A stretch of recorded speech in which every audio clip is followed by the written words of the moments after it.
Brought to you by the EveryDollar app. Start budgeting for free today.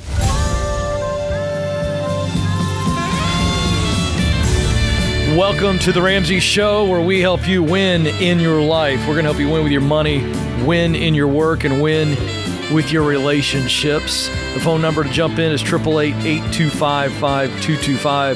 888-825-5225.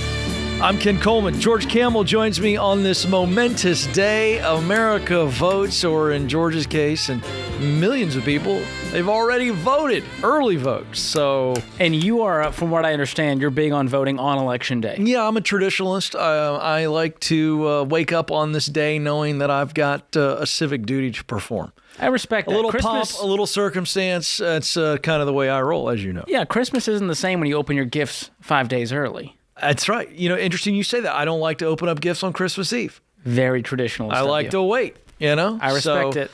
But I tell you what, it doesn't matter who wins today, because we'll be here tomorrow, and the next day, and the next day. We'll help you win with your money, no matter who's in the White House. So calm yourself. You got your money questions. George, I feel like if they're listening to the show today, they're doing pretty good. Right. Oh, you know really? what I mean? Like mentally, you're doing pretty good. If you're not glued to headlines and instead you're listening to us, that tells me something about how your life is going. How are you doing right now? I'm doing great. You seem to be you're a self-admitted anxious person. That's true. Are you anxious about? The more anxious other people get, the calmer I get. Because I go, oh gosh, I guess I'm not that anxious. Okay. So, yeah, that's kind of interesting. That's where I compare. All right. Well, we're calm, we're clear here today to help you win in those areas. Let's go. Cynthia is joining us in Tallahassee, Florida. Cynthia, how can we help today? Hi, Cynthia. Sorry. Thanks for having me. I'm kind of nervous. You're doing great. Okay. I feel like I'm stuck. I am here in Florida. I'm originally from Texas. I moved to Florida in 2013 to help my parents. They were, aging, so I wanted to be closer to them. Subsequently, got married. We bought a house in 2017. And then both of our houses, my parents' house and my house, got damaged by the Hurricane Michael in 2018. It took us 3 years to get both of the houses back together. And, with the help of my husband, he was able to help us get it repaired, which was an ordeal that I never want to go through again. My question is this. I don't want to live in Florida anymore, but my parents are elderly. My husband passed away 2 years ago, so I don't have him to help me anymore. I'm a full-time caregiver to them. I have a full-time job. Should I sell my house to kind of get that burden off of me, the responsibility of having two houses, caregiver, full-time job is a bit overwhelming. If I sell my house, I'm thinking of renting until I can convince them to go back to Texas, or, God forbid, until they pass away, which, none of us know how long we have. But is it a good idea to at least get rid of my house, bank the money, put it in CDs, and then just rent and not have to think about, well, if another hurricane comes, at least I won't be responsible for that house or two houses again? What's going on with the other house? Oh, that's my parents' house. They're living in that house. But you own it completely? That's theirs. Is there a mortgage on it? No, they own it completely. Oh, so you don't Their have two house, houses? No. You keep saying, Their okay. house, no. I think she means she's responsible for her parents. She's kind of their chief caregiver. Yeah, and That's you would right. rent. Would it make sense for you to just move into the parents' house if you are the caregiver? It would be difficult and be more stressful. Okay. I mean, I see no problem with you selling this house and renting. Now, we got to look at the long-term future of you becoming a homeowner again to reduce your largest fixed expense as you enter into your retirement years especially. But right now, you've been through a lot, Cynthia. Yes. I mean, between the damage to the house, the passing of your husband, have you had time to even grieve all of this, or you've just been in survival mode taking care of mom and dad? Survival mode. COVID hit. Mom got COVID really bad. It was horrible. And my husband passed away, and she had a major blood clot, and she had a stroke, and it's just been That's heavy. It's been biblical. Yeah. So sorry for you. That's so Thank you. so but sad. I'm blessed. I am blessed. What would it look like to rent? What's it going to cost versus your current mortgage payment? Can you financially handle it? Yes, I'm looking at apartments that are around $2,000 a month. Okay. And what's your take-home pay every month? Around 5,000. Are you working full-time? I am. Okay. And did your husband have life insurance? Do you have any other assets? He had a small amount of life insurance. I do have an emergency fund. I have about 50,000 in savings. Good. Maybe I carry 5 in checking. Do you have I any have debt one other credit than the card. mortgage? I have one credit card that has about $900 balance on it. Remind us again, what will you stand to make on this house if you sell it? What will you clear? I'm thinking around 200,000. And you would just put that in a high-yield savings account? Yeah, I For a would year or so? put it someplace where it would draw interest but be safe. I was thinking CDs haven't really gone that far with it, but Well, your high-yield savings Nobody account really will knows. have competitive rates while keeping it very safe. It's FDIC insured, and so it's not going to disappear. You're not investing this money, and it'll just help it grow with, sort of the pace of inflation. If you're talking about 4% right now is what the rates are at. Cynthia, I don't know, George, what you think about this. I don't like the fact that her rent's almost half of her take-home pay, but yet I understand she wants to kind of get out of this house. I wonder if buying a condo or something that's Get her payment lower. Get your payment lower, less expensive, not have to worry about, like a single unit house and any kind of storm stuff, be a part of something. Have you thought through that? You understand our concern about your rent being almost half of your take-home? Yes, I am concerned about that as well. What about my But I was idea? There thinking might be a better version of temporary. my idea, but what do you think of my idea of buying something much, much smaller, maybe more of a not a single unit home?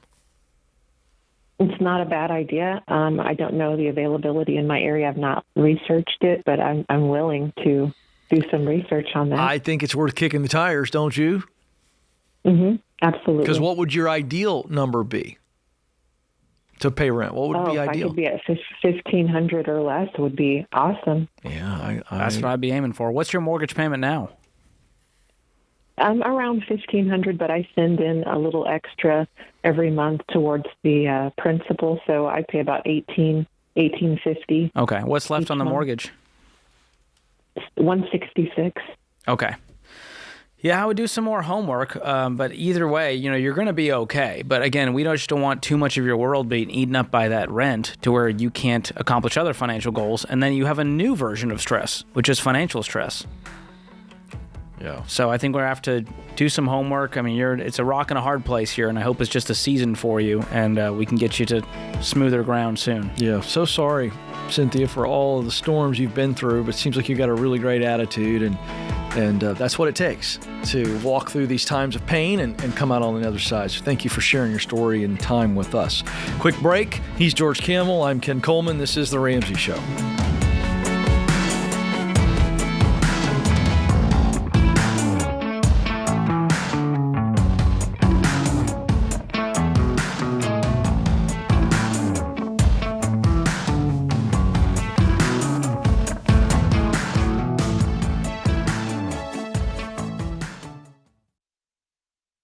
Your home is probably the biggest purchase you'll ever make. And with the real estate market like it is now, you'll need a mortgage company you can trust. That's Churchill Mortgage. You guys, buying a home is not a button push. It's a process. It takes building a relationship with an expert who will dig into the details and give you peace of mind without busting your budget. Churchill is one of the highest rated lenders in the country. And they're Ramsey trusted because they do what's right for you. Go to churchillmortgage.com to get started.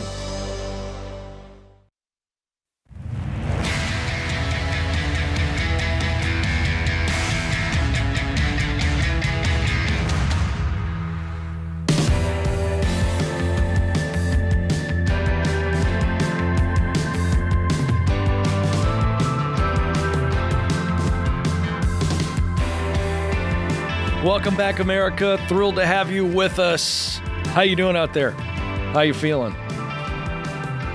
It's a big day today, I think, isn't it? Something going on? A lot of emotions. Something today, going Ken. on today? I don't know what's going on. I got to check the calendar. It's National Something Day, isn't it? Something. What is it? What do they call it? Election Day. Is it called National Election Day? No, I was just poking fun at the fact that now we have a National Something Day every day. Have you We noticed had like this? a cybersecurity awareness month, so I feel like we've lost the plot here. Yeah, guys. we've lost the plot. I'll tell you what, we haven't done too much about, and that's celebrating Christmas. That's something we can say. It's nice. We're moving into Christmas, and that says to me, and I've got some notes here. Once again, Ramsey with the amazing deals around Christmas time. We call it the 50 days of Christmas deals. 50 days, George. That's a lot of days. It's a lot of days. So whether you're shopping for yourself or maybe you're looking for the perfect gift this year, the gift that keeps on giving, if you can tell me what movie that's from, you get a bonus point. Oh boy, the gift that keeps on giving. Christmas Vacation. You got it. Very well done, George. A sticker for you. Send me to trivia night. James will get that for you later. You can get up to 30% off on our best-selling products. That's what you're going to get in the 50 days of Christmas deals. Break it free from broke. Hello. There you go. That's right, on sale for the first time ever. Yeah, Ken. because it's now reached its capacity of new book status, and now almost it's there. We decided to just let it go. It'll release in January. Yeah. We're putting it on sale for the first time. Yeah. For our Christmas deals. How about the Get Clear assessment? The very popular tool that we created to help you figure out what's that right place on the bus, right seat on the bus. How can I do work that I'm really good at and I get paid well? Those are just two examples of some of our best-selling products. Go to RamseySolutions.com/store, RamseySolutions.com/store, or click the link in the show notes. Do you folks know that the show notes, it's kind of like being under the Christmas tree. You get to the show notes, George, and it's like seeing Christmas tree on Christmas morning. I never thought about it like Lots of that. good things. Every show has a few gifts in it in the show notes. You got to go to find out what's in that description. So there you go. Thank you for that. RamseySolutions.com/giveaway, While you're there. or just go to the show notes and we make it easier for you. You don't have to remember all the links. George wants a link. You don't need a link. You know what you need? Show notes. There it is. All right, let's go to Rob in Los Angeles, California. Rob, how can we help? Yes, hi. How's it going? Pleasure speaking with you guys. You bet. Yeah, wonderful. So the situation here is, I've been with my current company. I work in finance. I've been with them going on 12 years in June, so about 11 and a half years right now. And I have two different paths that I can go at the current moment, but I have a little bit of a dilemma and trying to figure out which way to go. So in my current role, I'm doing pretty well, and I'm making enough money to be happy and comfortable.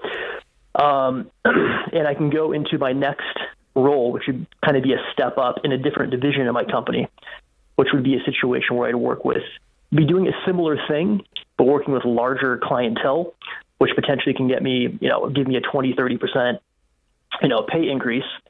Or my other situation is, that I can stay in my current role and potentially move into leadership with my current company. And the situation there is, I would potentially make a little bit less doing that compared to what I'm doing now, as the leadership role is more of a base salary position with an annual bonus at the end of the year. And my current role is I'm more on the kind of the sales arm. And I'm doing really well with the sales part of my job. So going into leadership, I might make a little bit less up front. However, what I'm struggling with is if I moved into leadership over the course of my lifetime, right, my total lifetime earnings might be higher. So it would put me down that career track where I can move into, leadership and then potentially, to an executive role and make more later on. So I'm just trying to figure out what to do. And to throw another curveball into the mix is that I've only been in my current role with my company for about 11 months out of the, 11, 12 years I've been at my current company. So I'm just trying to figure out which direction to go. And yeah. Well, which one do you want?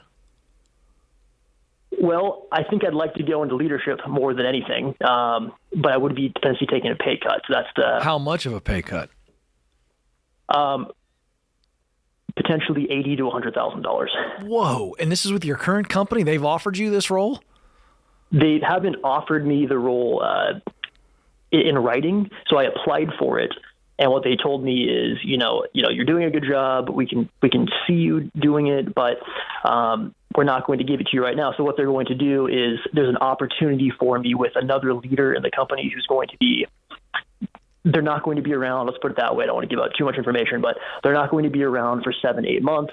And what they're planning to do is let me take over for that person. That's the first thing you gave us. You gave us two options. Is that the first option you just told me about? Yeah, that's the leadership track. The other one would basically just be continuing to do sales in my company, but with larger clients. And I think I would make more money for the next few years staying on the sales side. But I think over the next 10 years, I would make more in leadership. I think that's right, but I don't like the idea of you taking an $80,000 to $100,000 pay cut for that. There's other ways to get into leadership. And it's been my experience just observing, taking literally over 10,000 calls on the Ken Coleman show, and feels like half of them were these kind of questions. If you eventually want to get into leadership, you will have an opportunity to get into leadership. And here's how it works in the American workforce. You keep getting promoted because you're doing a good job, and eventually they promote you into leadership. So I don't like the idea of you kicking the tires for what sounds like 7 to 8 months as a tryout. And even if you win the tryout, your reward is an $80,000 to $100,000 pay cut. If I'm a leader in your company, I would look at you and go, Rob, I'm not going to give you this job because this is dumb. Yeah.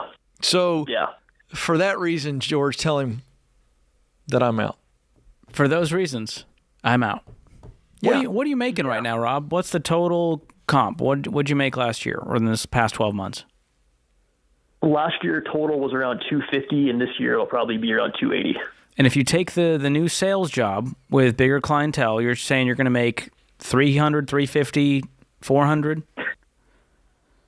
Potentially, yeah. I mean, so I've built up a pretty good system doing what I'm doing now, moving into this next, larger sales role, doing what I'm doing. But leadership, you're saying they'd pay you like a 250 base and maybe some bonus on top of that? No, it's less than 250. What are we talking? I think it's more like 150, 180 base plus a discretionary bonus at the end of the year, and I have no idea, what that would be. Yeah, I doubt the bonus is going to be your total comp. It's called discretionary.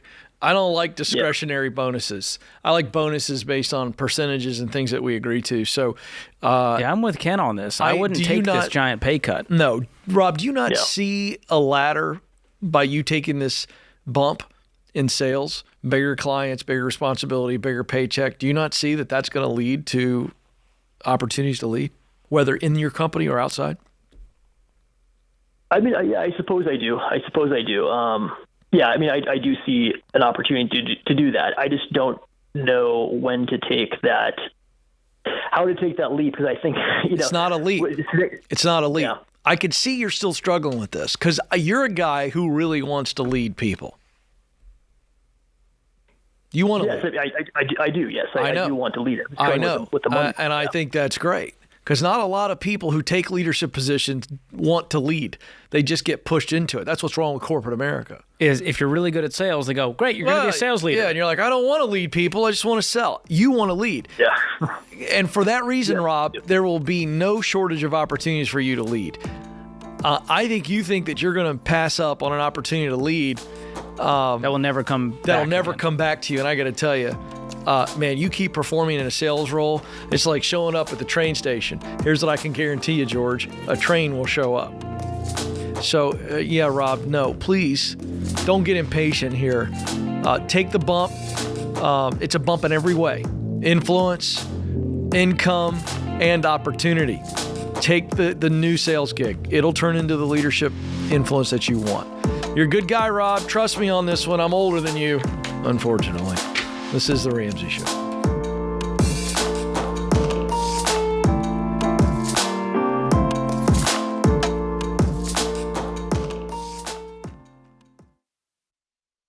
Well, hey, you guys. So when you go against what society thinks is, quote, normal, like avoiding debt, for example, it might seem weird at first, and that is totally okay.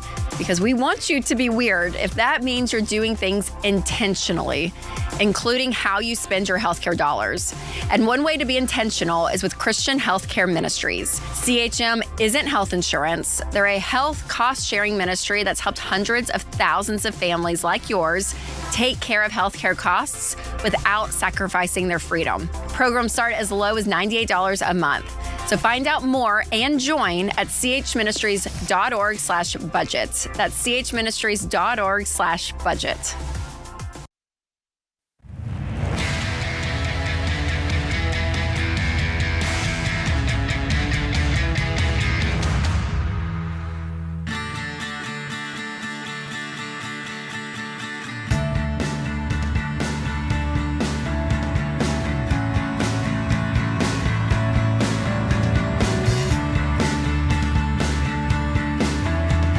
Welcome back to the Ramsey Show. I'm Ken Coleman. George Kamel is alongside, and we are here for you today to help you continue to win in life no matter who wins at the polls today. It's a good reminder. There you go. Vincent is going to be the next caller here in Colorado Springs, Colorado. Vincent, how can we help? Hey guys, huge fan. My wife and I are baby step 7, and we are SPU coordinators. But wow, awesome. And thank you. Oh, of course. We are taking a break this year because we're having another baby. So, congratulations! Thank you. This is really a future estate question. Let me explain. My brother and his family have completely cut off contact with my parents, and now with me and my family. And they've given me the power of attorney, etc., to deal with their estate once that time comes. And here's the tricky part, though. My parents bought and paid for my brother's house almost 20 years ago and still own it, and are still paying for taxes and insurance, etc. They didn't buy me a house, which is not a big problem, but my parents won't give me much more direction other than he gets the house and I would inherit their house upon their death. But my parents have a rental I'd like to have. That's not in the will. My question is, how do I make these decisions from a moral and financial standpoint if they won't give me direction and my brother's basically gone AWOL from the family? Well, I think it's pretty simple. The stuff that they're not giving you direction on, you sit down with them and go, Mom and Dad, this is not fair to me for you to put me in charge of executing on your will and having some things that need to be dealt with upon your passing that aren't specifically laid out in the will, so please do so. And whatever isn't clear, I'm going to just use my best judgment on. And Yeah, then there's no moral problem. If you bring it up to them and they don't make these changes, to George's point, then you do what it is you think is right. But I think this is just a sit-down conversation. Is there some reason why this hasn't happened or why you haven't gone this route? I have spoken to them about I need some more direction. This needs to be out in the air, and I can't get any progress with that. Then don't worry about it. Have you done all that you can do on this? From my standpoint, I believe so. I just don't like the pressure. There's no pressure of when no pressure happens. No pressure. I'm getting some undertones here that you're resentful towards your brother. Number one, for cutting off all contact. Number two, for being financially irresponsible and then somehow benefiting from it all with mom and dad funding his life and buying his house. Am I incorrect? I would be. I feel I'm resentful toward him, putting myself in your shoes. I think I'm more mad about it than Vincent is. So is what you're saying, hey, I don't want him to get the house, but that's what they're wanting, and I have to follow their wishes? I'm okay, I think, with him getting the house they already bought him. I don't want to deal with that. But you're saying he shouldn't get other things. Right. I think it's the rental. Unless you're not telling us what else is unclear. But one thing we know is unclear is we don't know who gets the rental upon their death. Correct. And you want it. And I just don't want that to go through courts. I don't want it to go through all the things if it's not in the will. I agree. Again, I think you stay on them about it to the point that one of two things is going to happen.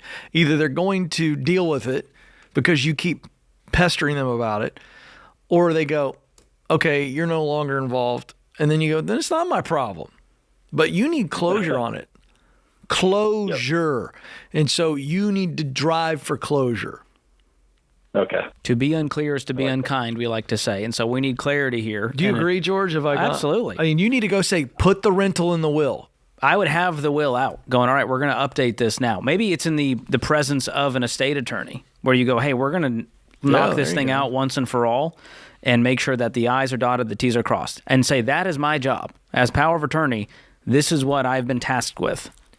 And you're not allowing me to do this job properly until we get all the details out there. And then you can make suggestions and say, here's my suggestion. Clearly, brother has not been financially responsible. He has cut all ties. And therefore, I believe it makes the most sense for me to acquire the rental. He can keep his house. He can keep what he's got going on. But we should not give him any more to manage. That would be unwise. Would you agree? I would agree. Then lay it out there. That. Lay it out there along with the boundary of, guys, either take care of this or take me off the situation. I don't want to be stuck with this.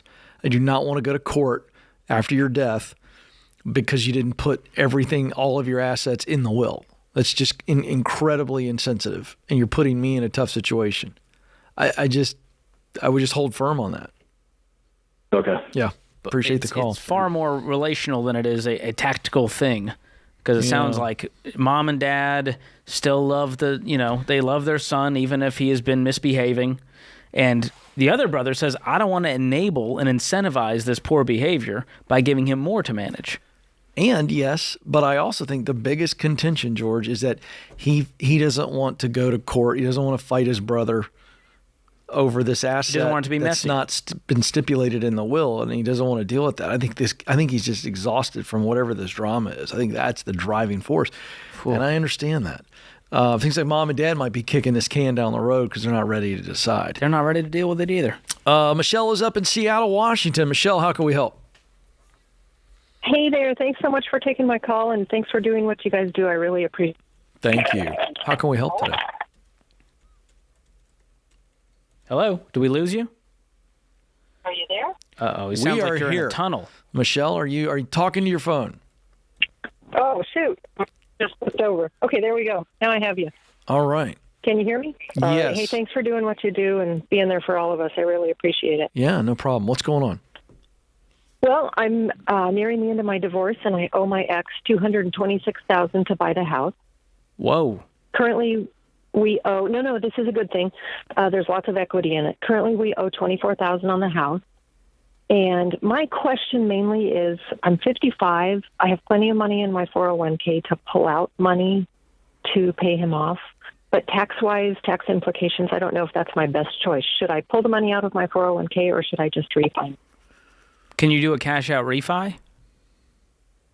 Yes, I could. That would be a better option than taking the money out of your 401k, mathematically, and for your future. Okay. Can you afford the payment if you do a cash-out refi? Yes, I can. I make about $10,000 to $12,000, $10,000 very conservatively a month. Okay. And what do you think the payment would be if you did the cash-out refi? Probably $1,900 to $2,200 a month. So we're talking 20% of your take-home pay. Yes. That's way better. That's way better. A house payment.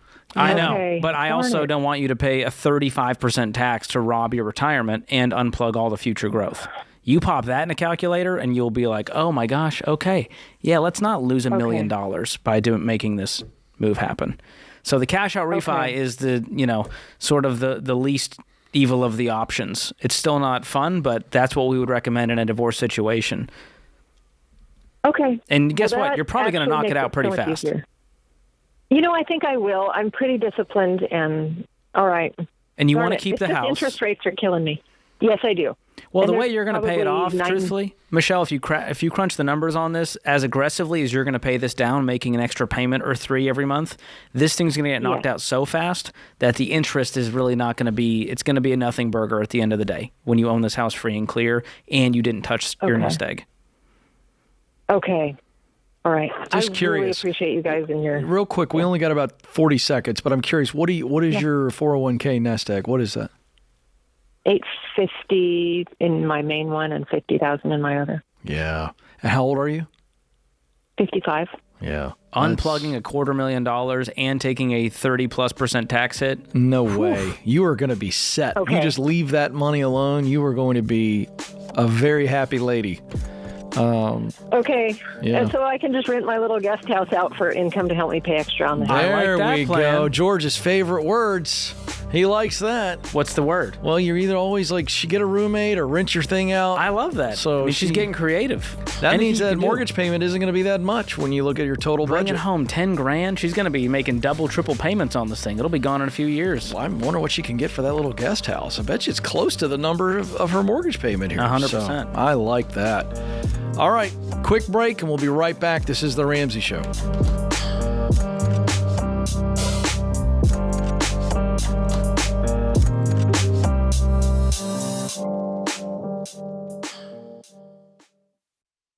What does the future hold for business?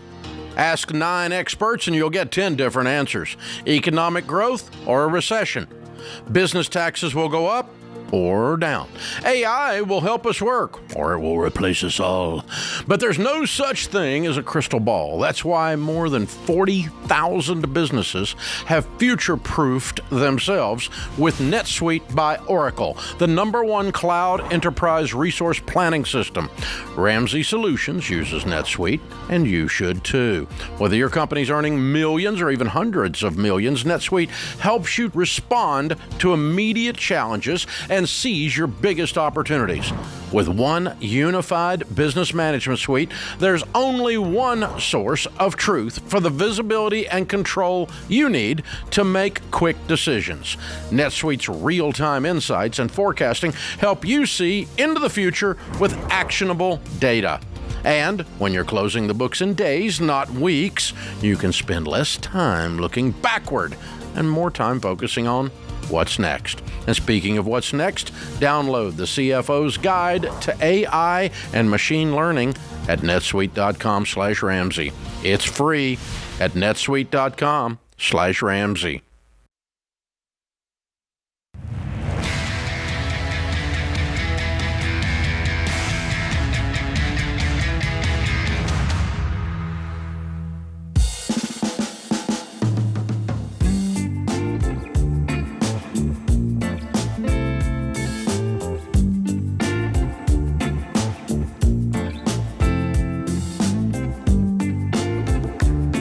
Welcome back to the Ramsey Show. Thrilled to have you with us. 888-825-5225. 888-825-5225.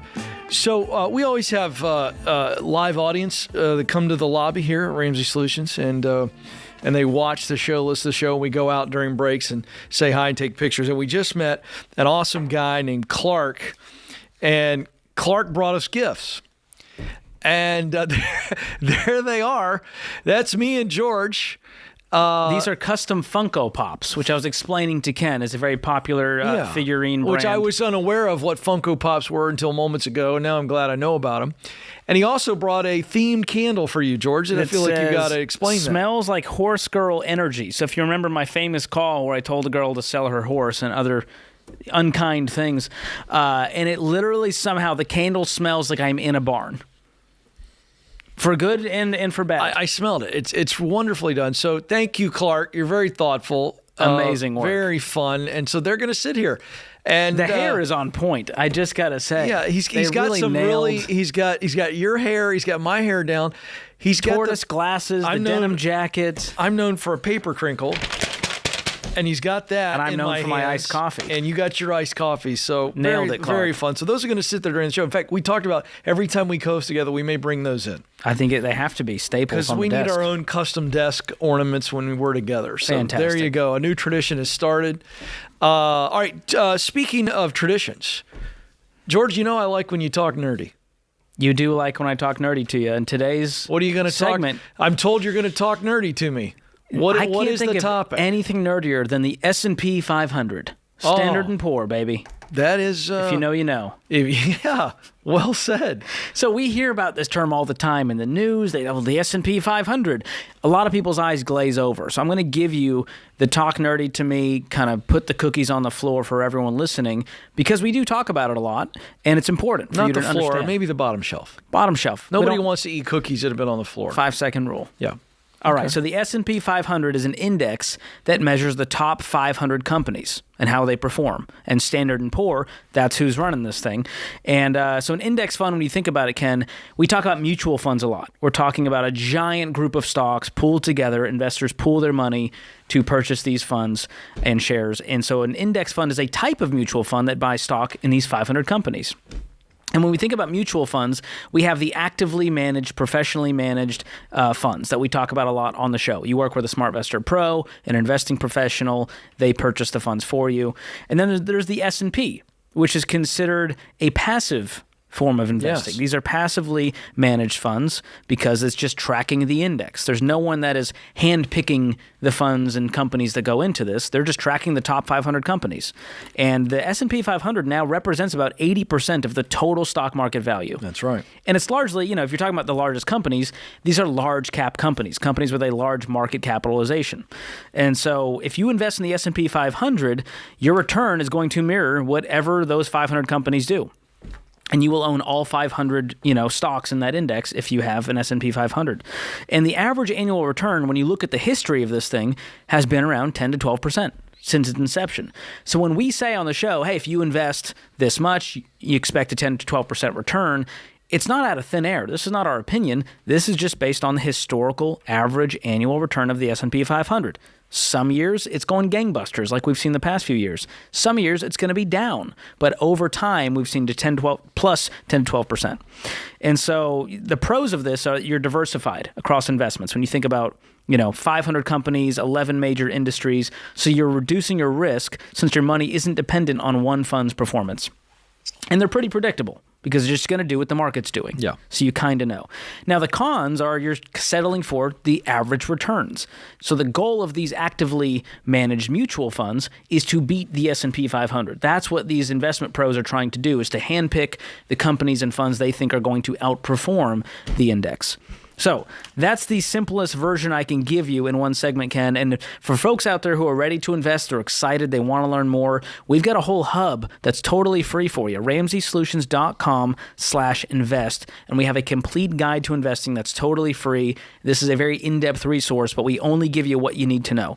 And you can also click the link in the description, in the show notes, Ken, if you're listening on YouTube or podcast. I've been talking about the value of the show notes. It's where the magic happens. Go there. Right. You'll get this free complete guide to investing. We'll give you a link to the hub, and you'll feel a lot smarter next time you're at a dinner party. Yeah. Your friends bring up the S&P 500. You'll go, oh, do I know about the S&P? And you're going to say, and they're going to go, how do you know all this? And you're going to go, because George Kamel talked nerdy to me one day. On the Ramsey Show. On the Ramsey Show. So there it is, folks.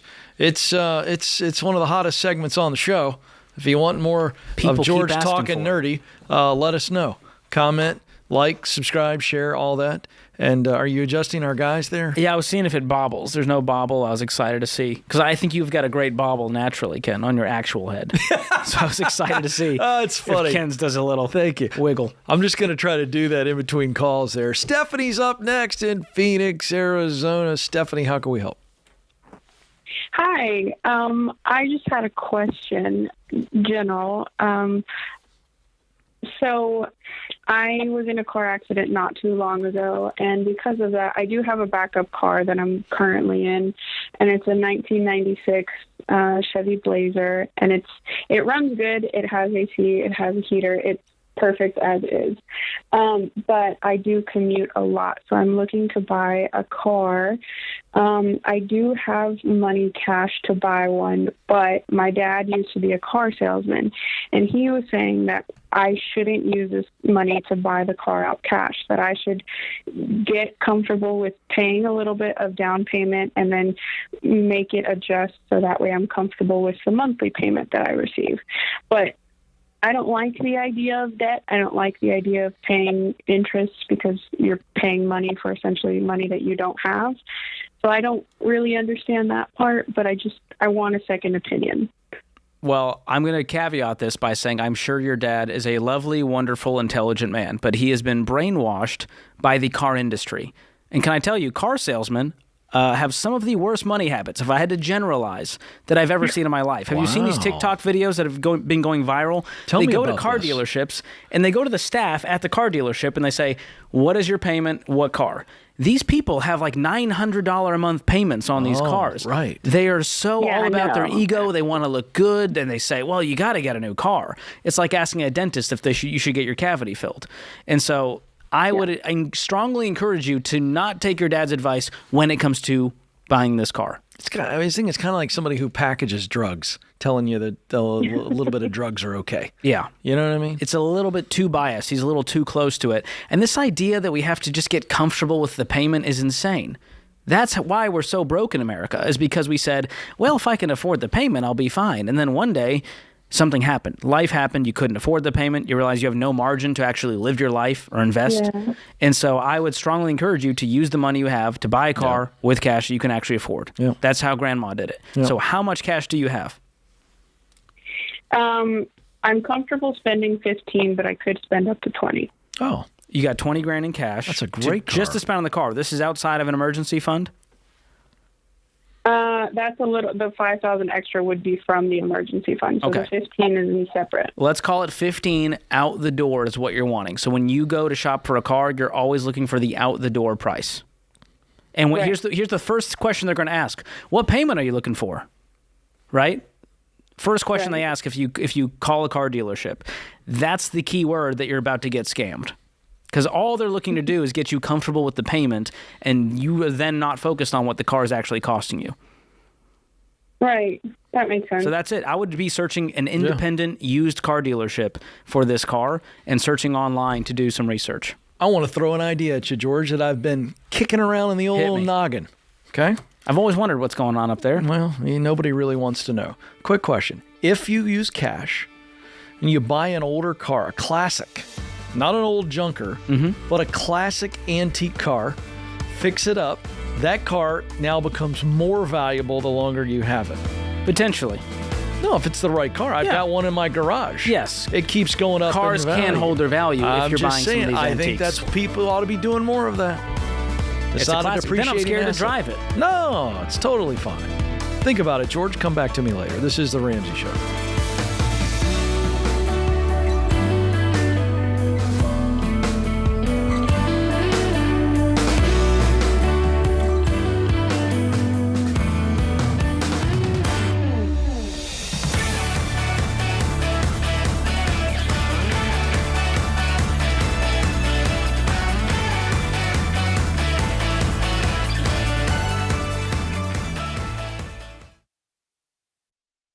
Hey, you guys, I'm not a fan of the big banks, and you probably already know which ones I mean. But I do like credit unions because they're nonprofit organizations that focus on their members. And I'm proud to endorse Fair Winds Credit Union because they share the Ramsey mission of helping people get out of debt and live generously.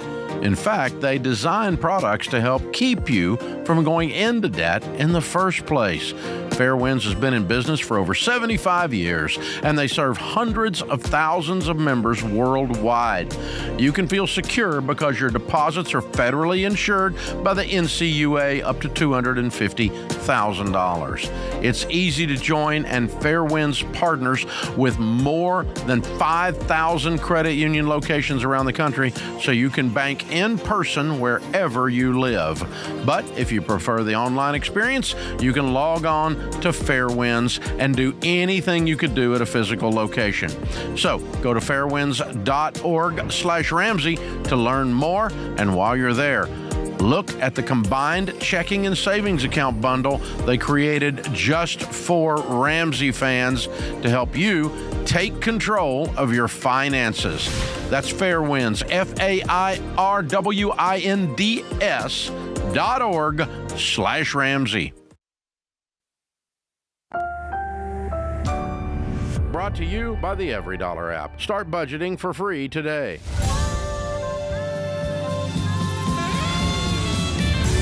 God bless America and welcome to the Ramsey Show. This is where we help you, America, win in your life, win with your money, win in your relationships, and win at work. I'm Ken Coleman, and George Kamel is alongside. 888-825-5225 is the phone number. 888-825-5225. Let's go to Julie in Jackson, Mississippi. Julie, how can we help? Well, my problem is we are doing very well. Me and my husband, we've been married 31 years, and everything together we're worth about $4 million. Woo! Wow. About half of that is his inheritance. About half of that inheritance is $1 million for a company that he inherited that was then bought out. So my question is, I don't have that much that's in my name.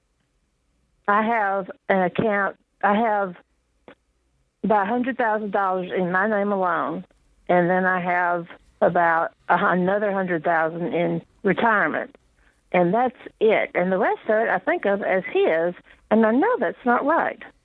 I know that's not how I need to be thinking about it. He doesn't think about it that way. He's told me, as far as I'm concerned, it's half yours. Are you But the I don't beneficiary? know how I can break this. Do you guys have all that worked out to where you each are the beneficiary of each other's? Like, it's actually your money, or is it all in his name and nobody even knows that you're there? I want to say the business money may be in his name only. Well, So that's about do you guys have 1.5. does he have a will? He won't do one. I made him do one during COVID, but we sat with a lawyer, talked about it, drew it out, and I've not seen it since then. So I haven't signed one. Does that I know seem about. strange to you? It does. I think he doesn't want to admit he's going to die, and his father was the same way. Well, I have heard that if you don't do a will, then you never die. So there's Right. some merit he's to got a that point, argument. doesn't he? So you're telling Yeah. me there's a chance? Okay, so there's one piece of homework. We need to get him to finalize this will, get it signed, sealed, delivered, and that'll Right. help you both sleep better at night. Number Right. two, we have some homework to do because you said, I want to say that's not going to cut it. We need to figure out, where is this money? What are the accounts? Is your name, are these joint accounts? Are you a beneficiary on these accounts? I think you have a right to know in a marriage. Right. And so we need to get to the bottom of that part. And then on the other side, we need to figure out, what is your next goal? Are you looking to spend more? It sounds like you feel like you have nothing to your name and that you're broke, when really you have a $4 million net worth. Right, and I don't know why that is. I don't know why I feel that way. Well, Never what's came your up with household income? I bring in about $2,000 a month, and he brings home $100,000 a year. So he's bringing home something closer to 7 or 8? Mm-hmm. Okay. And do you guys have a joint checking account where all this money goes? Not all of it. A section of it.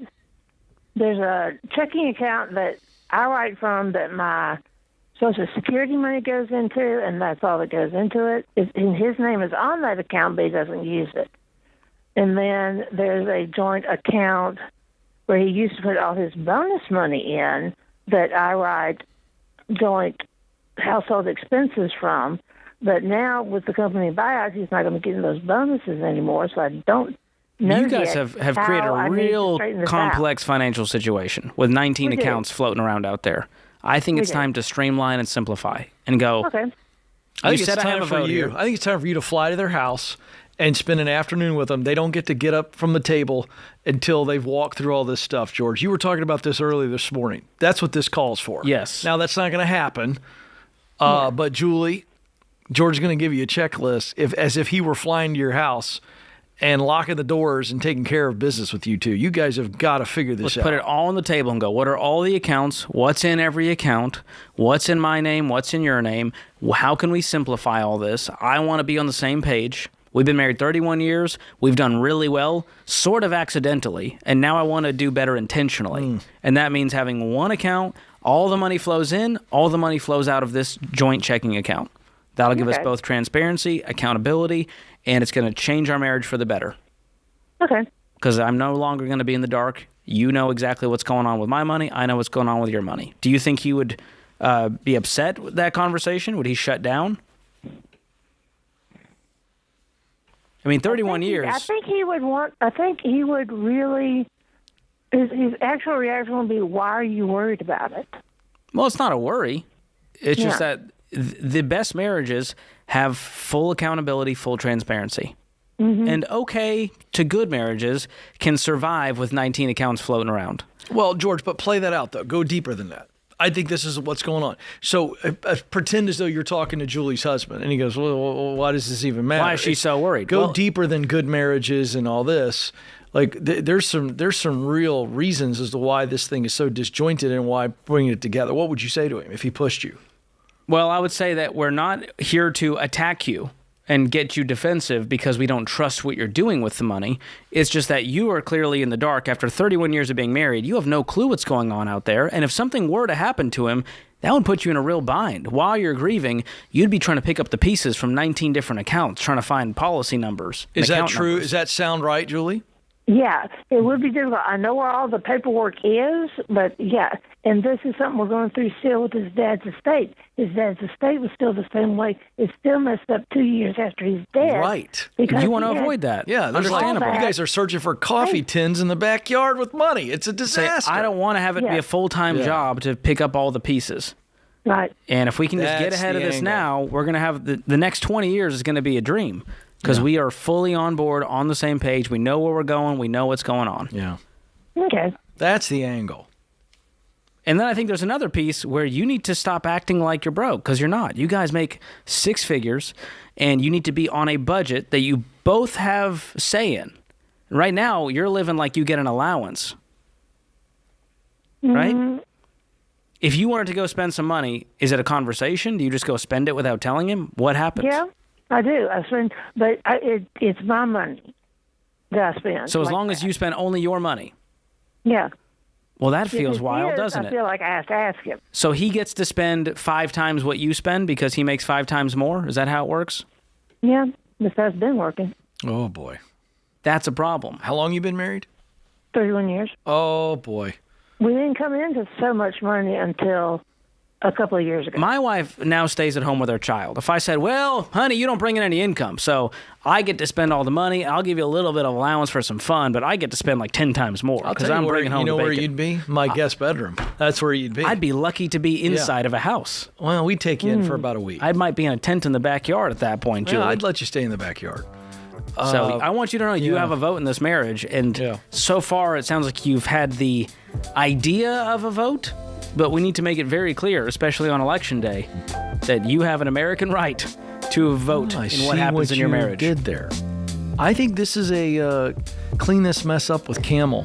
This is a show where people bring you in, and you just fix everything. You just get it all. It's like, listen. I like this. You say, listen, Julie, you sit there. Clarence, you sit there. I feel like her husband's name might be Clarence. It's like Hoarders, but I clean up your finances. And you just kind of walk through it. All right, Clarence, this is what we're doing. Julie, this is what we're doing. And you just clean it up. You're the cleaner.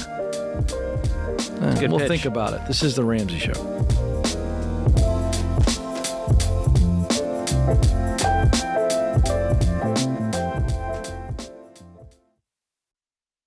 You know, one of the first things I discovered working in the financial world is how absolutely devastating it is when the breadwinner of a family dies and there's too little life insurance or none at all. Grieving families are suddenly left behind, scrambling to pay bills and trying to make ends meet. I also discovered that there are a lot of rip-offs in the life insurance world, like that whole life crap posing as an investment opportunity. What you need is level term life insurance, usually 10 to 12 times your income, which is the smartest, most affordable way to protect your family. The key is finding an independent broker who represents a ton of companies and works for you, not for the insurance company. This is exactly what my friend Jeff Zander and his team at Zander Insurance are all about. They shop the term life companies to find you the best options, and they've been around for over 95 years. So you know they'll be there when you need them. Zander is the real deal. And that's why they've handled all my personal insurance for over 25 years. I trust them, and you can too. Visit Zander.com for instant online quotes, or for a more personal touch, Give them a call at 800-356-4282.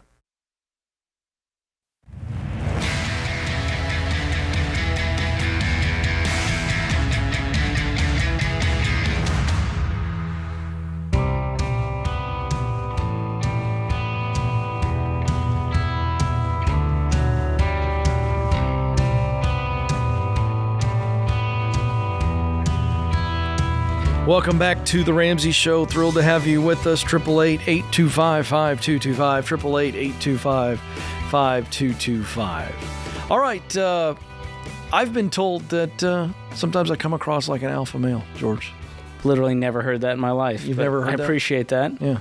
It's very generous of whoever said that to you. Yeah. Well, I was thinking you think about alpha because guess who's on the line right now? In Los Angeles. Omega. Line 4. Tell everybody. Omega is on the line in Los Angeles. Omega is on. This is very fun. This is very exciting. I've never, ever actually talked to an Omega before. Welcome to the Ramsey Show.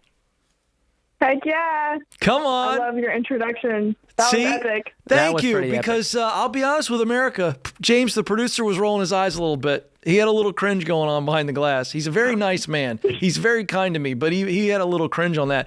But I knew you would appreciate it, and so would America if they stayed with me. So thank you, Omega. I appreciate it. I appreciate it. You bet. You should. You got a great name. So a lot of people make that joke, but the way you made it was special.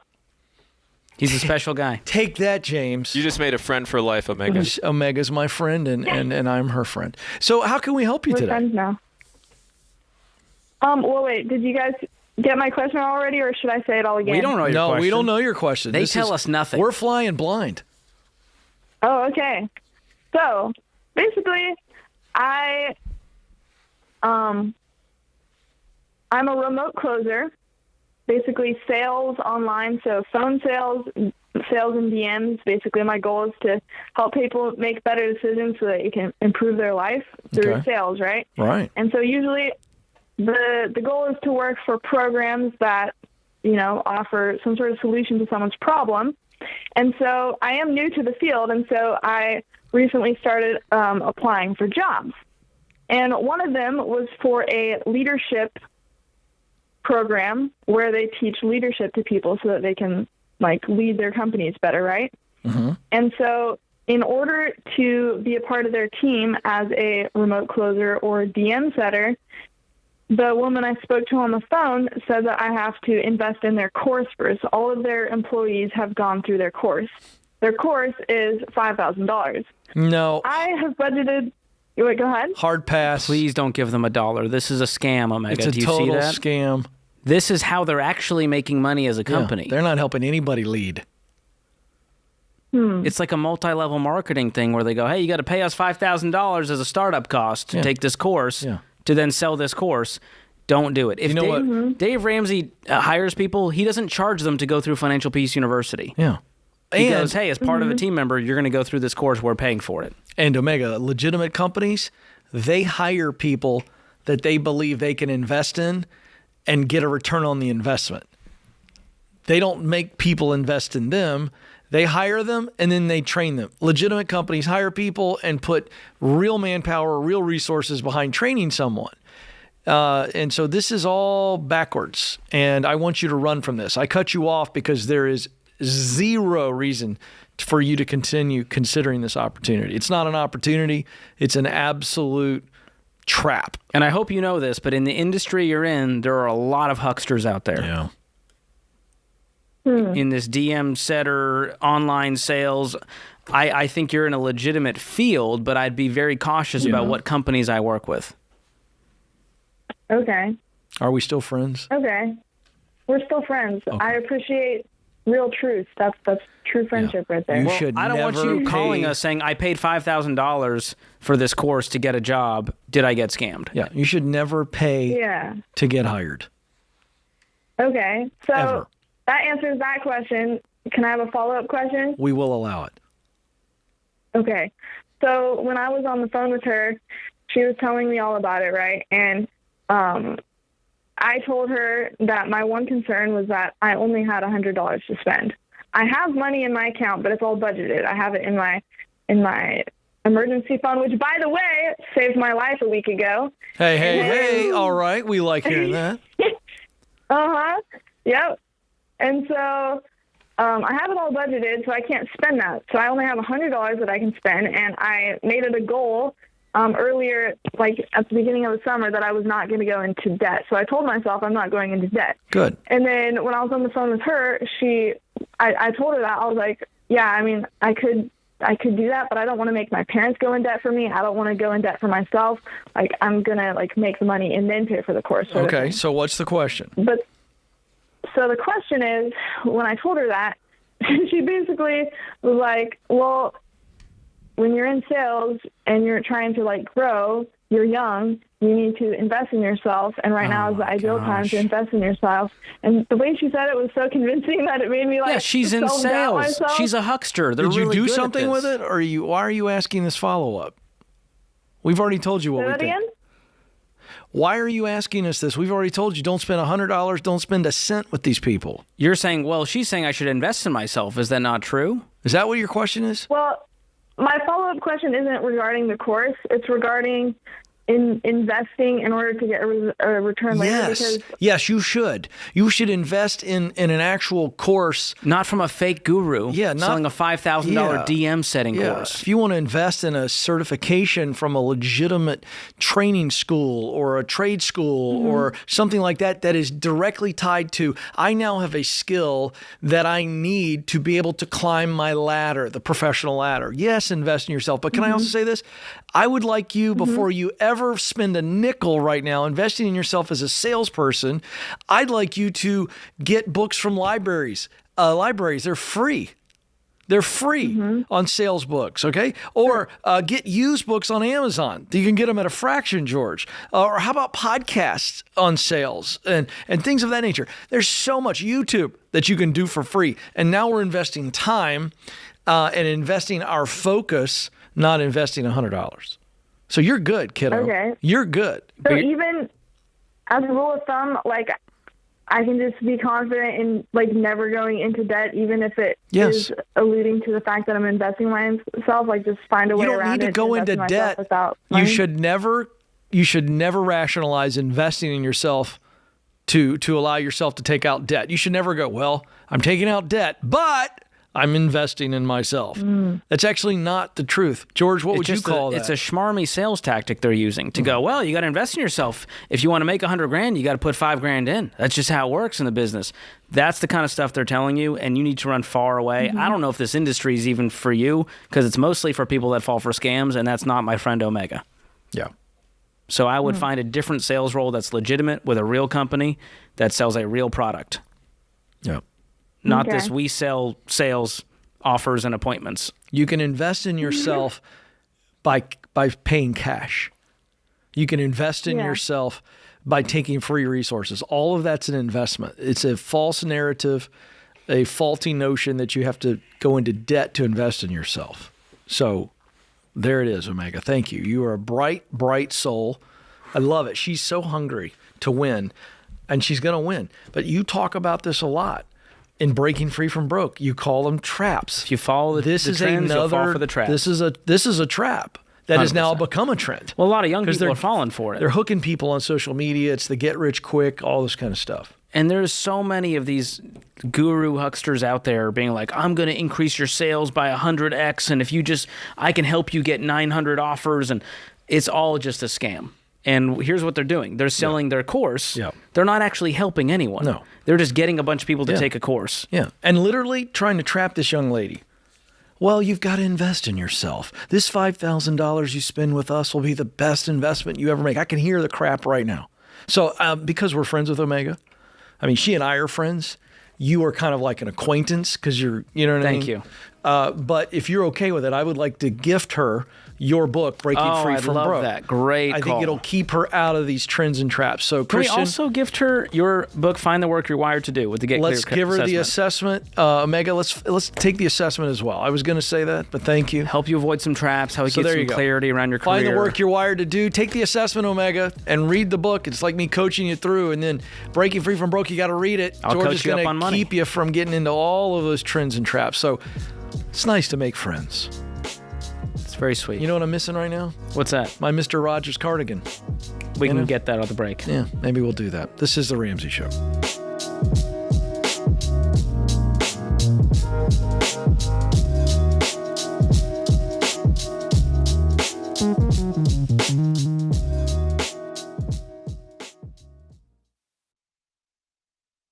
You've been gazelle intense, you've eaten more beans and rice than you knew existed, and now you're ready to make your biggest investment better. Blinds.com is a great way to dress up a room or your entire home. Whether you're comfortable with do-it-yourself projects or you don't even know what a Phillips head screwdriver is, trust Blinds.com to take care of you like Ramsey would. You can do the measuring and installation yourself, or you can let Blinds.com's professionals handle everything for you. Blinds.com offers a completely hassle-free experience. Count on them to deliver stylish window treatments from premium brands without the premium markup. You'll never have to deal with pushy salespeople in your home just to get a quote. But you can count on free shipping, free samples, and a 100% satisfaction guarantee so you can rest easy.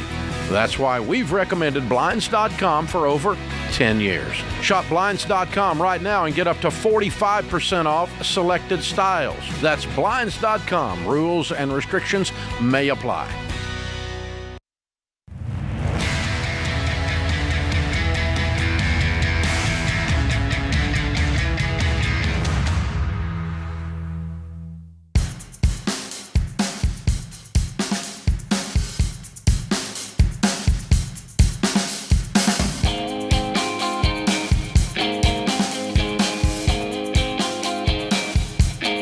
Welcome back to The Ramsey Show, America. Thrilled that you are with us. I'm Ken Coleman. George Kamel is with me. The phone number is 888-825-5225. The Ramsey Show question of the day is brought to you by Why Refi. Why Refi refinances defaulted private student loans that other places won't touch and gives you a low fixed rate loan built just for you. Sharice K. lowered her payment from, get this, George, $2,000 to $680 Wow.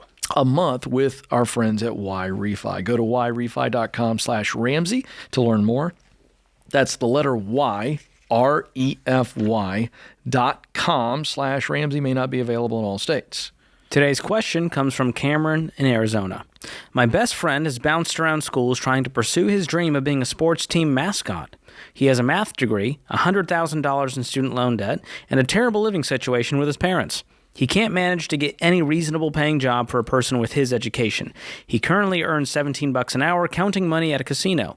Several years ago, I inherited $5.5 million, which I've safely invested and I've since grown to over $7 million. I've never touched that money except for the house that I paid for in cash, and I live off my real income of about $110,000. Can I gift or lend my friend $100,000 to pay off his loans? If not, why? Wow. Woo. A lot going on here, but we'll stick to the question at hand. I'll go first because you're the... you go. I want to hear your take. You're the money guy. I feel like we're going to agree on this one. The question is, can I gift or lend my friend? You can give it. You can lend it. But I think the question is it okay? And the answer is, I'm going to go 50-50 split on this one. Okay. It's okay for you to gift the $100,000 to pay off the loan. If it is truly that, a gift, and you don't expect anything out of the friendship, you don't expect anything other than, I care for my friends so much that I want to help them this way, and there's no emotional strings attached, you can do that and I'd be okay with it. But no, you're not lending it, because now you're just you're moving the debt from one pile to the other, and it could create a lot of rifts. And the chances of him ever paying you back is 0%. Is zero. So I don't like that. But if because of the money that this Cameron is telling us, if that's what you want to do, you want to give it, oh, that's fine. You can give it. You got a lot of money. You can give them that. I'm not going to say no to that. Now, if you're asking me what I would do, it would be based on the relationship, to where if I felt like this would be a massive hand up to somebody, then I'd probably consider it. I don't know that I'd do it. But the question is, George, that I'm wrestling with on this, and I'm really 50-50 on it, given the net worth and all this kind of stuff. The question is, would it be a hand up? Like, would it revolutionize this person's life? Because it sounds like this is a professional surfer. Yeah, and I don't mean that knocking surfers. I'm saying he's just kind of riding the next wave and the next wave and the next wave. I think he needs to grow up, and he needs to make some real commitments to growing up, to adulting. So from that standpoint, George, I'm a little nervous about that. Does it really help him that much? Agreed. What are your thoughts? Yeah, Are you no? Based on principle, I would not do this. Like you said, can you? You can do whatever you want. Yeah, but I think it's going to hurt the relationship when you kind of have this handout to him without ever really changing his habits, his behaviors. Right. And clearly, his growth is stunted here. And just handing him $100,000 to pay off his debt or do Lord knows what he would do with it if you just gave it to him, that's a dangerous scenario. No, I would not do that. He might use it at the casino he works at. That's frightening. Yeah. So, again, I don't think the student loans are just the symptom of I agree. a much bigger problem, which is this guy has no real life purpose. He's got all this debt. He's living with his parents. He's got the degree with nothing to show for it. He's trying to be a mascot while counting money at a casino. He needs to aim higher in life. And you giving him this money does not solve any of those problems. Most likely. And that's what I'm getting at. So if it was a true hand up to where his life had changed and it was going to be like, man, this is helping somebody that cannot, in this situation, help themselves, he can. So I understand the heart behind this. I think it's a really, really kind thing to do. Feels like we're enabling But it's like misbehavior. burning. But you would have to know that you're essentially agreeing to burn $100,000. Exactly. And this relationship may not get better, and in fact, it probably will get worse because of this transaction. He's going to feel a level of guilt. I feel like a softie. I can't believe I went even harder on that one than you. considered I would never do it personally. I'd never advise anyone to do it. Yeah. But, it's a free country. You can do what you want when you got $7 million. That's the only reason I'm even on that fence. But again, that money was given to you to manage through inheritance, and you want to manage it wisely. I don't think giving this money to this person it doesn't feel like it. And wise money management. Yeah. All right. It's my take. I like it. Sarah's up in Bozeman, Montana. Sarah, how can we help? Hi, thank you for taking my call. You bet. What's going on? Yeah, so my husband and I are on baby step number 2, and we're hoping to buy a home in about 3 years. So my question is about our credit. We each have one credit card each, and we've recently realized it's really not a good thing for him to have a credit card. So he cut it up the other day, which was great, and we'd like to close the account. But my concern is that we want his score to go down to a 0. What I've read online is that it can take between 2 and 10 years to do that. So you read the wrong blog, my friend. It's more like 6 to 12 months. How that process works? Yeah, so it's more like 6 to 12 months. Once you have paid off all of your debts, all the accounts are closed, so no open lines of credit whatsoever. 6 to 12 months later, in general, your score will become indeterminable. It doesn't actually go to 0. It'll probably take some dips, and then it'll just fall off completely. To where if I check my credit report right now across all 3 bureaus, it's just going to come back indeterminable. Okay. So when I was in your shoes, Sarah... Thank you for answering my question. Yeah, well, I want to just tell you, when I was in your shoes, I paid off my debt, and I went to go buy a house with no credit score, and I went through a process called manual underwriting. And that's where they just go through your actual tax returns, your utility bills. As long as you have proof of making payments on some trade lines, like your utility bills or cell phone bills, and you have proof that you've made on-time rent payments every single month, then they'll grant you a manual underwritten loan and give you a no-score loan. So I wouldn't let that stop you, and I wouldn't let it keep you, playing the credit card game just to keep up a score. Okay, great. I know you guys are not about the car loans, and our goal is to never finance a car ever again. We owe about $17 left on my current vehicle, and then we're hoping to be done with the car loans forever. However, we do want a big family, so we're going to be hauling a lot of kids around someday. So we're just kind of keeping that in the back of our mind. If we ever hit a point where we needed a larger vehicle like a van and we didn't have the cash to pay for it, if we have an indeterminable credit score, are we able to finance a vehicle, or is that off the table? I feel like we're asking the wrong question here, Sarah. The real question is, what must be true for us to be able to pay cash for a reasonable van? And the answer then becomes, I guess we're going to buy the $10,000 van with more miles on it, and we're going to do a pre-purchase inspection. Yeah. Do you see how the mindset shift changes as you get out of debt and decide you're done with it? When it's no longer an option, you get creative and you start to go, what can we actually afford? I know 4 years from now we're going to need the van. Because you don't have a bunch of kids yet, right? Right. We just have 2. We've got 2. So now if I know, hey, 2 years from now I'm going to need a minivan, I want to buy a $24,000 minivan, that looks awfully like saving $1,000 a month for 24 months. Okay. That's how successful people actually hit their goals. That's right. Not how can I get the lowest payment? How can I get my score high enough that they give me the best financing? That's broke people talk. And my friend Sarah's not a broke person anymore. She's done with that life. Do you agree? Yes, I agree. And Sarah, you've already got 2 kiddos. How old are they? I've got one who's going to be 2 in December and a 3-month-old. Yeah, so you already know how quickly a 2-year-old destroys the inside of a car. So we don't need a $25,000 van. We need a functional van from a good, automaker that is a reliable car. Just they're going to Sienna, destroy Carnival, it. and Odyssey. Yeah, they're going to destroy the inside of it with all the little, the goldfish and the things, and everything's sticky. And it's like, I try to tell young parents, don't go buy a nice car to haul the kids around. They They'll don't just be care. upset when they draw on it with Sharpie. Yeah. That actually happened to our friend Rachel Cruz. Has Mia done this? Not yet. She doesn't have access to Sharpies. Good father. This is The Ramsey Show.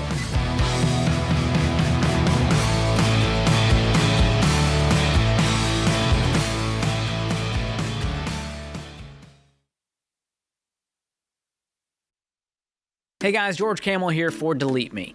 I saw a headline the other day that made me squirm. 1/3 of the US population's background info is now public. We're talking 115 million Americans' personal info out there in cyberspace for data brokers to buy, sell, and trade like Pokemon cards. And data theft happens all the time. Data brokers get your info, like your name, address, phone number, even your kids' names, and then boom, it's available to online bad guys. But to that, Delete Me says, not so fast. That's because Delete Me finds and removes your personal info from hundreds of these data broker sites, and they send you an easy-to-read report showing you exactly what they did and how much time they've saved you. What I love most is that Delete Me reduces the risk for scams for me and my family. Not to mention that we get fewer creepy ads and robocalls. So it's time to take control of your online privacy. Their individual Delete Me plans start as low as $9 a month, and you can get 20% off if you go to joindeleteme.com/Ramsey. That's joindeleteme.com/Ramsey.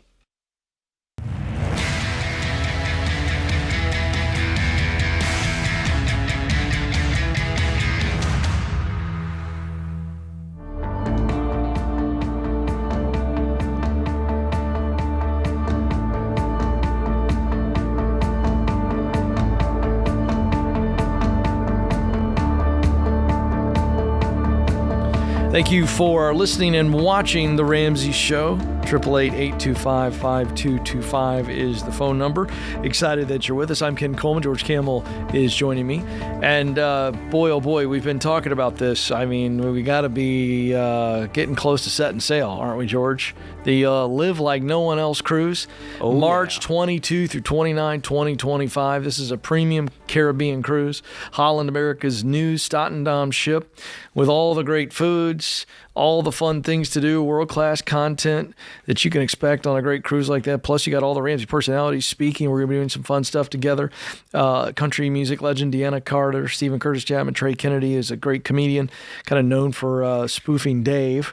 And world-class chef Manish Chauhan will all be joining the Ramsey personalities, including George and I. So RamseySolutions.com/cruise is where you get your ticket. RamseySolutions.com/cruise, and it's gonna be a lot of fun. So we're hitting Turks and Caicos, Puerto Rico, St. Thomas, and the Bahamas. Have we validated whether or not James is coming? James, the producer. I don't think he is. Let's get an official word. We're not doing any live Ramsey show, so he's off the hook. Wow. That week, yeah. Okay. He'll probably be having his own vacation here. Are you doing the show while we're on the ship? I don't think so. It's a little too far out We'll to tell. all be on the ship, Ken. There'll be no one here to host the Ramsey show. Will he be doing the show? I'll host it. That's what James will do it himself. I feel like he could do it. It'd be a very chill, very nice version. Love to see his impressions of us. he could do it. It'd get dark real quick. He could do it. It'll just me and Kelly Daniel will do a tell-all of all our history here of all you guys. That would actually get the most viewership. I think it would actually blow up, actually. It probably would. That'd be really great. All right, so you can check it out, RamseySolutions.com/cruise. All right, Carlos is joining us now in Phoenix, Arizona. Carlos, how can we help? Hi, how you guys doing? We're having a blast. How are you? Pretty good here. So I'm actually in a little bit of, situation here. I'm trying to see what the best course of action would be to make the best decision possible. So I have a car payment right now. It's a truck payment. I kind of did the baby steps a little bit out of order with my fiance. We got a house, built up the emergency fund, and now we have that car payment. But my biggest issue here is my work. I currently am a plumber full-time. I like doing it, everything like that, but it's not really my passion. So I kind of wanted to see if I should turn back the car in to, trade it back in, get rid of that debt, and that's finally, we're over debt. Baby step 2. Or if we should look for another job. I keep the car, but I might be taking a little bit of a pay cut. No, we're definitely not taking a pay cut while in baby step 2. Period. Okay. Ever. So in baby step 2, no, because in baby step 2, and I'm going to go ahead and say baby step 3 as well, I would never take a pay cut in baby step 2 or 3 because those steps, as baby step 1, it also requires intensity. And so we want to make the most money we can. And in this situation, you're good at it. It may not be your long-term play, but I want you to stay being a plumber and then see if you can pick up extra hours, extra jobs, maybe work for a couple different plumbing companies. I mean, I know there just about in every major city in America, there's a demand for plumbers. So in my case, if I were you, I'd be working extra using that very skilled trade. What do you make per hour? I'm actually piece rate. That's the big thing. So anything I do or everything I do is what I get paid for the day. And it makes pretty good. I think overall in the year I make about $80,000. I mean, so my point is you could get extra work as a plumber, true or false? Yes. Yes. So that's what I would do. Now, I want George to weigh in on this because I tend to be more aggressive on cars. But so in other words, I would get rid of the car, not keep the car payment. So if I were to get rid of it right now, it's worth around $25 and I owe $30. It's a truck. And the reason I actually got it was for the plumbing, side jobs and everything like that, because I have a company work truck. So you don't need this car? I don't need it right now. That's Get rid of it. Get rid of it. When you say it's worth $25K, are you talking about trade-in value or if you sold it private party? If I sold it private party, maybe I'll get $28, $29. So let's do that instead. And then the difference that you can't cover, the part you're underwater on, we're going to use the savings to cover that. How much do you have in savings? I have about $20,000. Oh, you got $20K in savings. Perfect. Yeah. So you're pretty close to just being able to pay this whole thing off. Yeah, that was my other question. Should I completely just go super intense, pay this off? Yes. And I mean, I'm pretty sure within 2 months I can get this. So let's say you need to save up another $10,000 to go ahead and just get this thing paid off and leave you with a few thousand in the emergency fund. Then we'll restock the emergency fund. Okay. So basically, we're doing the baby steps in order. So I changed my opinion, George. You know what I'm going to say now. Keep the car and aggressively pay it off. Stick to the plumbing jobs. Once you're debt free with the emergency fund, then we can think about the new career path. Yes. And I would liquidate it now. I mean, go down to $1,000 in the emergency fund, put 19 down on that car. That leaves you with 11 left. That's going to really put the fire under you. Yeah. Because number one, you're going, oh my gosh, I'm not safe. There goes my emergency fund. And you go, oh gosh, there's only 11,000 left. I'm making good money. With between my wife and I's income, getting on a budget, we can knock this out in 4 months, right? Yeah, just about. And you bought this truck, you said, so that you could do side jobs. How many side jobs have you been doing? What kind of extra income have you been bringing in the last 90 days? In the last 90 days, it varies, but it could be up to another 5 to... It pretty much covers the car payment each month. I would say 700. That's not a lot, my friend. I had a sneaky suspicion, and Carlos, I'm not being unkind. I'm on Team Carlos. I had a sneaky suspicion you weren't doing a whole lot of extra work.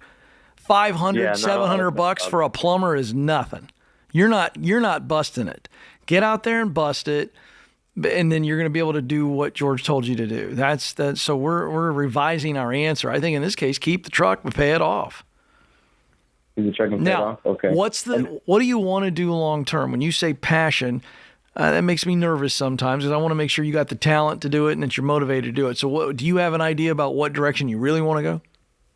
That's not too I'm too sure about because I'm also a realtor. I have my real estate license and I do it every year and they're part-time and maybe close about like 3 deals a year. So not too much, but at the same time, like I've always been more into like learning about finance and all that type of thing. So maybe like a banker or even helping people out like with their finances. I'm not like the most educated person when it comes to that, but that's something I've always wanted to do. So it sounds like to I'm me, not sure if that's the path to take. Right. So there's a way to get sure, and the answer is to get clear.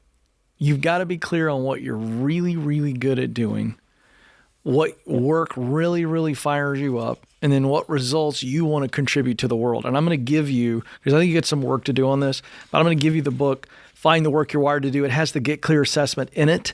And if you'll commit to me to take the 15 to 18 minutes to take the assessment and then take 45 minutes to read this little book that I wrote, it's like me coaching you. It will give you some real ideas and give you a process to confirm which idea you want to go for. And that's going to keep you going in this season where you're working a lot, getting out of debt, but stay in the plumber job, figure out your next path, and then get the emergency fund fully funded. And then now we start cash flowing whatever training. So let's say you decide you want to go into being an investment coach. I'm sorry, what is the word, George? Financial coach? Thank you. No, just an advisor, like you're doing in retirement. Like an investment advisor. Investment advisor. Thank you. I'm in a hurry here, and so Carlos, if that's what you decide, there's training involved with that, right? And there's cost. Yep. Now we've got all of our debt gone. We've got our fully funded emergency fund. And so we now have discipline and we've got margin and cash to be able to pay for the training. And then we step from plumbing work right into this new path. That's what we want for you. Make sense? Yep. That's the path. But you got to pay this truck off and get out of debt. George, final words? I still consider selling it. It sounds like it's weighing on you, and your goals mean more than this truck does. I'd probably just sell it and cover the underwater difference with your savings. If he sells it, he's got enough cash to go buy a $10,000, $12,000 truck and still have a nice emergency fund to build on. I like this plan. That's what I would choose too. I would absolutely choose it. Hey, we got to let Carlos go, and the rest of you, remember this. If you are not on the radio audience right now, this is the end of the show, but you can go get the rest of it on the Ramsey Network app. So just go to the show notes, click on that link, and we'll see you over there. This is The Ramsey Show.